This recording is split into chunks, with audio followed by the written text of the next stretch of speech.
एक समय की बात है। अफ्रीका के घने जंगलों में एक अकेला गोरिल्ला रहता था। उसका नाम कायरो था। कायरो बहुत शक्तिशाली था, लेकिन उसके दिल में हमेशा अकेलेपन की टीस रहती थी। दिन भर वह पेड़ों पर झूलता, फल खाता और झरनों के किनारे बैठकर आसमान को निहारता। उसे लगता था कि उसकी दुनिया अधूरी है। इसी दौरान शहर से एक रिसर्च टीम जंगल में आई। उस टीम में एक युवा महिला वैज्ञानिक थी, अनन्या। अनन्या बचपन से ही जानवरों से गहरा लगाव रखती थी। वह गोरिल्लाओं के जीवन को नजदीक से समझना चाहती थी। धीरे धीरे उसकी नजर कायरो पर पड़ी। पहले तो कायरो ने उसे देखकर डराया, परंतु अनन्या ने बिना भय के उसे मुस्कुराकर देखा। यही क्षण उनकी अजीब सी दोस्ती की शुरुआत बना।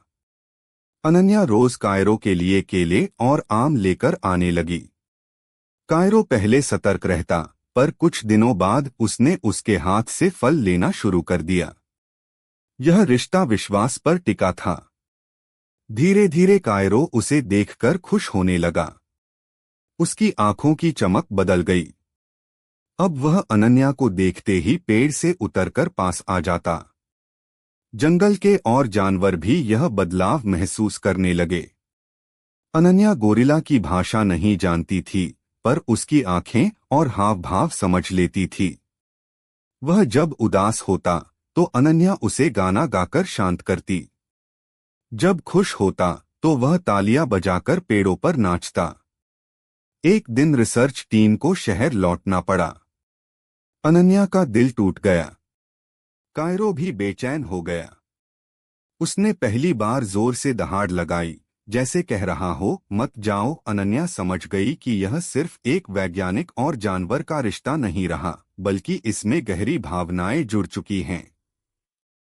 वह शहर लौटी, लेकिन कायरो की याद हर पल उसे सताने लगी। किताबें लिखते हुए भी वह हमेशा उसके बारे में सोचती। आखिरकार उसने फैसला किया कि वह रिसर्च छोड़कर जंगल में ही रहेगी। जब महीनों बाद अनन्या दोबारा जंगल आई, कायरो ने उसे देखते ही खुश होकर आकाश की ओर छलांग लगाई। उसकी आंखों में आंसू थे।